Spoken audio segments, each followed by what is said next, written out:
พวกเรากำลังสิเดินทางไปบุญบั้งไฟบึงเฟืองเนาะ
ตอนนี้เขามาลัดเรือแล้วเขาก็ที่ไปบุญบั้งไฟแล้วพอดีว่าเขาได้ไปลงเรือลำนี้ซ้ำเพื่อนที่พาไปทัวร์ก็จะไปบุญบั้งไฟ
ตอนนี้พวกเขาก็เดินทางมากันจุดที่ฮอตบั้งไฟแล้วก็อีกร้อยนึงเนาะพวกเขาจะเห็นงานที่เขาจะซื้อบุญบั้งไฟที่เป็นบั้งไฟร้านบั้งไฟแสนเนาะร้อยนึงตามตอนต่อไปเด้อ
แตกซ้ำ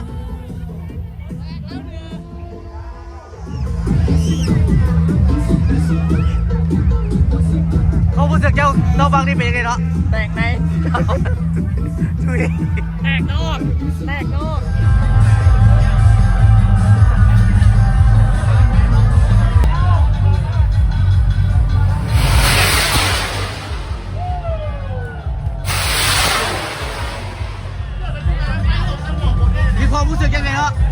กันดิ เมื่อยไหลเมาไหลเมาไฟไหลแตกไหลขึ้นไหลอีอย่างก็ไหลเบิ้ลเซิร์ฟเลยวันนี้เซิร์ฟเลยวันนี้ ได้ทุกอย่างยกเว้นเงินตอนนี้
ตอนนี้